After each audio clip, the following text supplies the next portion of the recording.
हम 3D आकृतियों को समझने की कोशिश करेंगे। तो चलिए देखते हैं कि ये जो 3D आकृतियां हैं इसे किस प्रकार समझें। जैसे कि यहाँ पर दिया हुआ है बेलन, शंकु, गोला, ये सभी घन, घना, ये जितने भी हैं ये सभी 3D आकृतियां हैं। 3D आकृतियां जिनकी लंबाई, चौड़ाई और ऊंचाई ये तीनों चीजें होती हैं।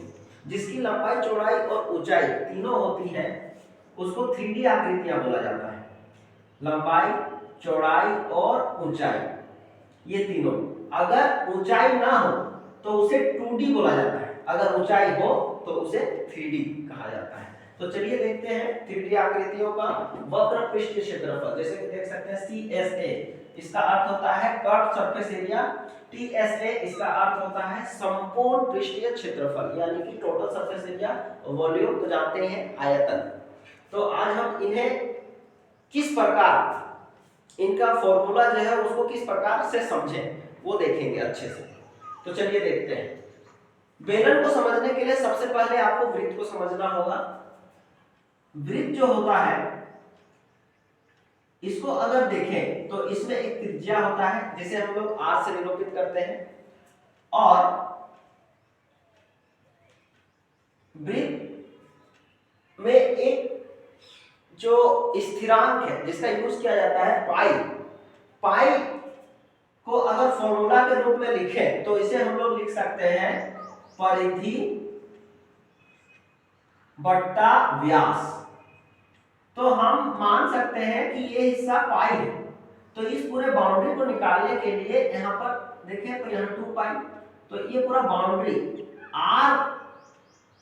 आर त्रिज्या वाला कोई वृत्त को अगर एक राउंड घुमाया जाए तो यहाँ पर जो परिमाप आएगा वो 2 पाई आर आएगा।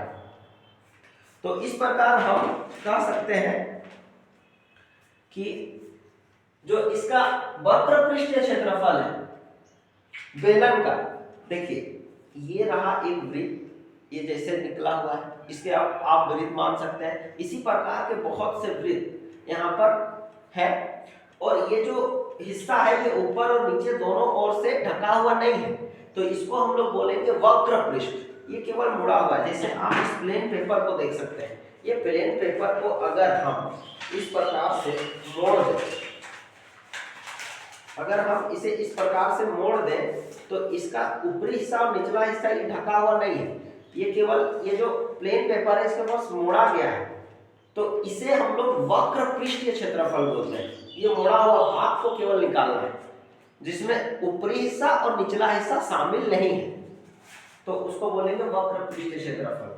तो चलिए इसका देखते हैं। तो इसका जो ये जो बेलन है इसमें इस प्रकार के बहुत से वृत्त h ऊंचाई तक है, h ऊंचाई तक है, तो इस ऊंचाई को h मान लेते हैं, और इस प्रकार के वृत्त इतने ऊंचाई तक है तो इसको हम लोग लिख सकते हैं 2 पाई r। ये रहा वृत्त का परिधि, और ये h ऊंचाई तक है तो ये हो गया 2 पाई r h। तो ये हो गया इसका, ये हो गया बेलन का वक्र पृष्ठीय क्षेत्रफल। अब संपूर्ण पृष्ठीय क्षेत्रफल में आते हैं। तो संपूर्ण पृष्ठीय क्षेत्रफल जो होता है वो होता है 2 पाई r, ये तो रहेगा ही, साथ ही इंटू में r प्लस h। ये ऊपर वाला हिस्सा, ये हिस्सा तो जुड़ा है, साथ ही इस h ऊंचाई में ये दोनों हिस्सा भी शामिल हो गया, तो ये दोनों हिस्सा शामिल हो गया। तो इसे हम लोग इस प्रकार लिखते हैं 2 पाई r into r plus h।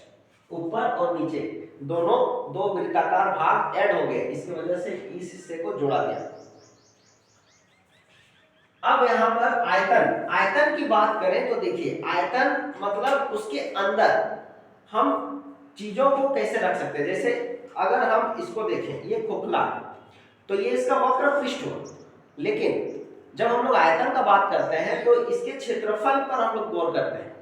क्षेत्रफल जिसके अंदर हम कुछ रख सकते हैं, तो हम इस आकार के बॉक्स के अंदर ये यही आकार का ही वस्तु रख सकते हैं, तो ये इसका निश्चित क्षेत्रफल, निश्चित आयतन में ये है।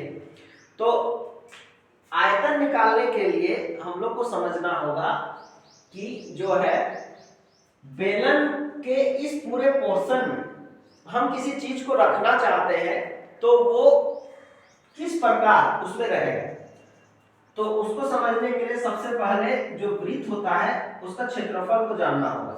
जैसे r त्रिज्या है तो इसका जो क्षेत्रफल, वृत्त का जो क्षेत्रफल होता है आपको पता है 2 पाई r स्क्वायर होता है, पाई r स्क्वायर।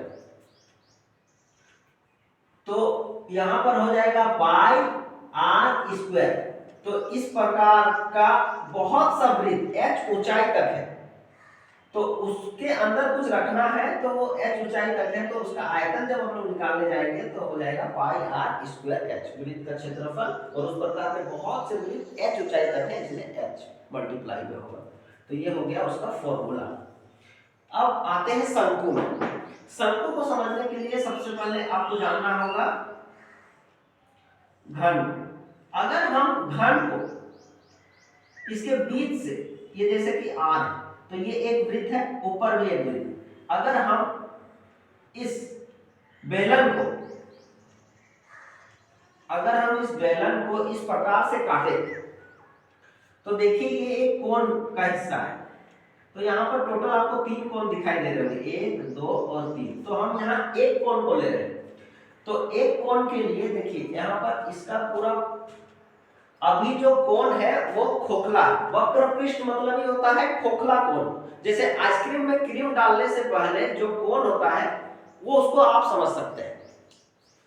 क्रीम अगर डाला जाएगा तो वो संपूर्ण पृष्ठ में आ जाएगा, अगर उसमें क्रीम नहीं डाला है तो वो वक्र पृष्ठ उसको आप बोल सकते हैं। तो इसका जब निकालने जाएंगे तो इसका निकलेगा, जैसे इसका हो जाएगा ये वाला जो हिस्सा है वक्र पृष्ठ के क्षेत्रफल जब निकालने जाएंगे तो इसका हो जाएगा, इसको बोलते हैं h, जैसा कि आप यहाँ देख रहे हैं। और ये वाला जो तिरछा ऊंचाई है इसको बोलते हैं l। शंकु में ये जो तिरछा ऊंचाई है इसको l से निरूपित किया जाता है। तो ये हो गया पाई r ये वृत्त के लिए, और ये l इसका तिर्यक ऊंचाई होता है। तो इसका जो वक्र पृष्ठ क्षेत्रफल हो जाएगा वो हो जाएगा पाई r l। उसी प्रकार जब हम लोग संपूर्ण पृष्ठ क्षेत्रफल निकालेंगे तो हो जाएगा पाई r into r plus l।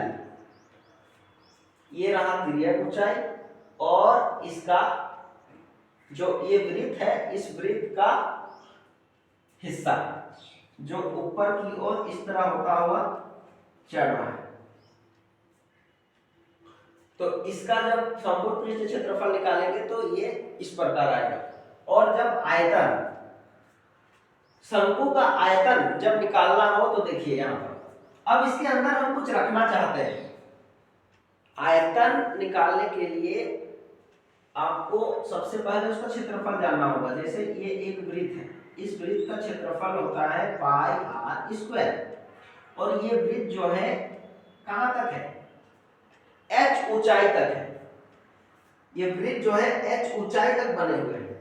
तो h ऊंचाई के लिए h, और साथ ही इसके इस सिलेंडर को अगर हम 3 हिस्सों में बांट रहे हैं तो एक हिस्सा हम ले रहे हैं, तो एक हिस्सा लेंगे तो उसको लिखेंगे 3 हिस्सों में एक हिस्सा, तो हो जाएगा 1/3। 3 हिस्सों में एक हिस्सा ले रहे हैं, पाई r स्क्वायर h। ये हो गया आपका फॉर्मूला शंकु का। अब आगे बढ़ते हैं। तो आगे है गोला। गोला को अगर देखें तो गोला कुछ इस प्रकार का दिखाई देगा। ये जैसे टमाटर है, ये पूरी तरह से इसको वृत्त नहीं बोल सकते, ये एक गोला है। जब हम लोग गोले को समझते हैं तो गोला एक 3 डायमेंशन है। इसके अंदर कुछ लिक्विड्स भरे हुए हैं जो उसके क्षेत्रफल में वो एग्जिस्ट कर रहे हैं, और ये जो बाहरी हिस्सा है ये इसका बाउंड्री है। तो चलिए समझते हैं। ये जैसे कि आप मान लीजिए ये गोला है, उस टमाटर को समझ लीजिए, ये टमाटर का ऊपरी हिस्सा है। तो इस ऊपरी हिस्से को हम लोग वृत्त की भाषा में परिधि बोलते हैं। जिसको हम लोग लिखते हैं 2 पाई r। अब ये हो गया बाउंड्री 2 पाई r। अब इसमें त्रिज्या होता है, तो ये एक त्रिज्या और इस पूरे वृत्त को कंप्लीट करेंगे तो दो त्रिज्या मिलके एक व्यास बनाते हैं, तो इन दो त्रिज्या को गुना कर देंगे 2r। तो जो आंसर आएगा वो आएगा 4 पाई r स्क्वायर। तो यही होता है गोला का वक्र पृष्ठीय क्षेत्रफल, और ये गोला स्फेरिकल शेप का होता है, तो इसका संपूर्ण पृष्ठीय क्षेत्रफल भी यही होता है 4 पाई r स्क्वायर। अब आते हैं आयतन की ओर। आयतन को समझना ज्यादा जरूरी है। देखिए आयतन को जब हम लोग समझेंगे तो जैसे ये एक गोला है, इस गोले को अगर हम ठीक से देखें तो ये गोला का कुछ तो देखिए, कुछ तो लंबाई चौड़ाई ऊंचाई होगा, तो इसको हम लोग मान लेते हैं कि ये इसका ऊंचाई है, ये इसका ऊंचाई है, और इसकी चौड़ाई, ऊंचाई और चौड़ाई देखिए गोलाकार वस्तु में चौड़ाई ऊंचाई एक ही जैसे लगते हैं, तो ये इसका ऊंचाई है और इसकी चौड़ाई हम इसे मान लेते हैं, तो ये एक r हुआ, ये एक r। अगर आप इन दोनों हिस्सों को देखें तो इसमें टोटल कितने r, इसे अगर 4 हिस्सों में बांट दें तो टोटल हो जा रहा है, टोटल हिस्सा 4 हो जा रहा है, तो 4 हिस्सों के लिए 4 लिखेंगे।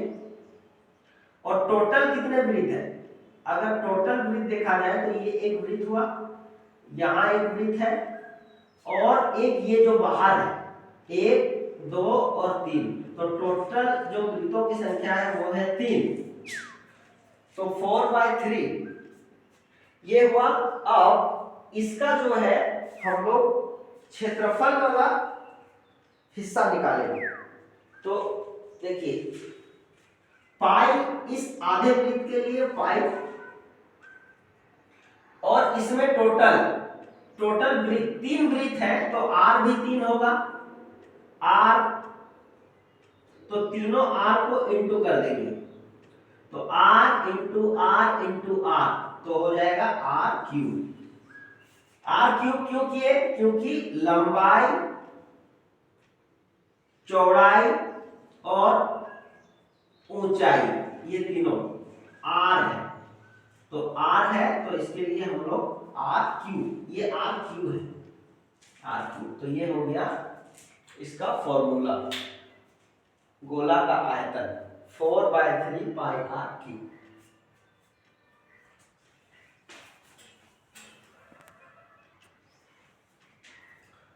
अब देखते हैं हम लोग घनाभ को। तो जब घनाभ को देखते हैं तो देखिए घनाभ में क्या है, इस प्रकार के शीट्स को आप एक तरह का आयत मान सकते हैं। घनाभ को समझने के लिए आयत को समझना जरूरी है। इस प्रकार के शीट्स अगर एक के ऊपर एक बहुत सारे रखे जाए तो ये एक जो है क्यूबॉइड का आकार ले लेगा, घनाभ का आकार ले लेगा। तो घनाभ जैसे एक आयत का, ये लंबाई है, ये है चौड़ाई, तो लंबाई ये 4 देखिए लंबाई जोड़ लंबाई चौड़ाई, ये दोनों को जब हल करेंगे तो हो जाएगा, कॉमन निकलेगा 2, तो 2 इंटू लंबाई जोड़ चौड़ाई, ये हो गया आयत का ये परिमाप निकला, आयत का परिमाप।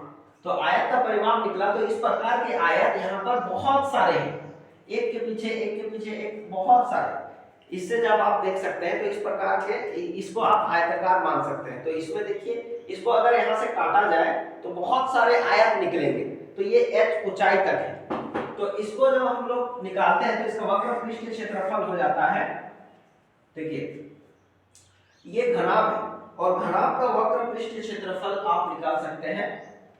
जैसे इसका परिमाप, आयत का परिमाप पहले निकालिए, ये पूरा बाउंड्री क्या आया 2 into L plus B, 2 into L plus B into H, ये एच ऊंचाई तक है, मतलब ये हो गया इसका क्षेत्रफल, सॉरी ये है घनाभ, तो ये इसका पूरा क्षेत्रफल हो गया और ये h ऊंचाई तक है, यहां से लेके यहां तक। तो ये जो h ऊंचाई है, इसका ऊंचाई जो है इस प्रकार यहां से यहां तक, तो ये ऊंचाई, तो ये इसके साथ मल्टीप्लाई कर दिए तो ये आ गया इसका वक्र पृष्ठ क्षेत्रफल। और टोटल पृष्ठ क्षेत्रफल निकालेंगे तो इसके हर एक हिस्से को गुना करना होगा, तो वो होता है 2 इंटू LP, ये इंटू में है LP plus BH plus HL, ये होता है संपूर्ण पृष्ठ क्षेत्रफल घनाभ का। और आयतन अगर देखें तो घनाभ का जो आयतन होता है वो होता है, घनाभ का आयतन जानने के लिए उसके क्षेत्रफल को जानना होगा। जैसे आयत का क्षेत्रफल होता है L इंटू बी, तो इसका हो जाएगा L इंटू बी, और ये h ऊंचाई तक है, h ऊंचाई तक, तो इसके लिए h, तो LBH इसका आयतन हो जाएगा। उसी प्रकार घन को देखें तो घन एक वर्गाकार होता है जिसकी सभी भुजाएं समान होती हैं, A, तो यहाँ पर देखा जाए तो वक्र पृष्ठ क्षेत्रफल, वक्र पृष्ठ, तो वक्र पृष्ठ में हम लोग इसको जो है इन भुजाओं को लेंगे, ऊपर की भुजाओं को, इन भुजाओं को 1 2 3 4, तो हर एक भुजा बराबर है, तो इसको हम लोग लिख सकते हैं 4 इंटू A, और ये जो है h ऊंचाई तक है, इनकी ऊंचाई h है, h ऊंचाई तक ये बने हुए हैं इस प्रकार 3 डायमेंशन में, तो h ऊंचाई तक है, तो समान होने की वजह से इसे भी a ही लेते हैं, तो टोटल इसका हो जाएगा 4a², ये हो गया वक्र पृष्ठ क्षेत्रफल। अब इसमें देखिए संपूर्ण पृष्ठ क्षेत्रफल जब निकालना रहता है तो हम लोग अभी इस हिस्से को ले रहे थे, अब संपूर्ण पृष्ठ में क्या हुआ, इसके हर एक फेस के हिस्से को लिया जाएगा, 1 2 3 4 5 और ये 1 6, ये सभी हिस्सों को लिया जाएगा, तो टोटल सभी बराबर है, तो 6 फेस है इंटू हर एक फेस का भुजा 6a, और इस ये h ऊंचाई तक है, इनकी ऊंचाई h है, तो उसको a ही लिया जाता है इसमें, तो 6a², ये हो गया संपूर्ण पृष्ठ क्षेत्रफल घन का। अब आते हैं इसके आयतन में, अगर आयतन को लिया जाए तो देखिए घन का जो आयतन है वो उसका लंबाई, इसका देखिए इसका जो लंबाई है, लंबाई चौड़ाई और साथ ही इसका जो ऊंचाई है, ये ऊंचाई सब तरफ से सेम है, तो हो जाएगा a इंटू a, लंबाई चौड़ाई, लंबाई गुना चौड़ाई गुना ऊंचाई, ये तीनों सेम है, तो इसके लिए a इंटू a, तो हो जाएगा a³, तो ये a³, तो ये हो जाएगा इसका फॉर्मूला। तो इस तरह से आप घन, घनाभ, आयतन और जितने भी 3D आकृतियां हैं इसे इस प्रकार समझ सकते हैं। धन्यवाद।